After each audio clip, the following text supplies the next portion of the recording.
ইসলামাবাদে টানা ২১ ঘন্টার বৈঠক। দীর্ঘ সময় ধরে চলা এই বৈঠকে নজর ছিল পুরো বিশ্বের। প্রত্যাশা ছিল বড় কোনো অগ্রগতির, কিন্তু শেষ পর্যন্ত যুক্তরাষ্ট্র ও ইরানের মধ্যে বহুল আলোচিত এই আলোচনা গড়িয়েছে হতাশায়।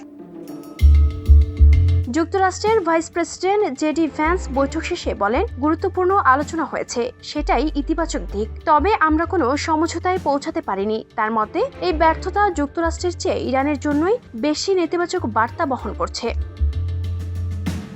সংবাদ সম্মেলনে তার সঙ্গে ছিলেন স্টিভ উইটকফ ও জ্যারেড কুশনার। ভ্যান্স জানান, যুক্তরাষ্ট্র তাদের সীমারেখায় স্পষ্টভাবে তুলে ধরেছে, মূল শর্ত ছিল ইরান কোনোভাবেই পারমাণবিক অস্ত্র তৈরি করবে না, এমনকি সে সক্ষমতার দিকে এগোনোর পথও তৈরি করবে না। এটিকেই প্রেসিডেন্ট প্রশাসনের প্রধান লক্ষ্য হিসেবে উল্লেখ করেন তিনি। তবে সেখানেই বাধে জট। ভ্যান্সের ভাষ্য অনুযায়ী ইরান যুক্তরাষ্ট্রের শর্ত মেনে নিতে রাজি হয়নি। অন্যদিকে ইরানের আধা সরকারি বার্তা সংস্থাগুলো বলছে, যুক্তরাষ্ট্রের অতিরিক্ত দাবি সমঝোতার পথে প্রধান বাধা হয়ে দাঁড়িয়েছে। আলোচনায় কোনো অগ্রগতি না হওয়ায় শেষ পর্যন্ত মার্কিন প্রতিনিধি দল ইসলামাবাদ ত্যাগ করে।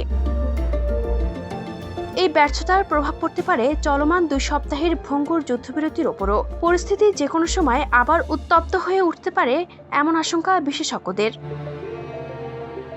তবে আলোচনা পুরোপুরি বন্ধ হচ্ছে না। ইরান আগেই জানিয়েছে, কারিগরি পর্যায়ে নথি আদান প্রদান অব্যাহত থাকবে এবং কূটনৈতিক যোগাযোগও চালু থাকবে।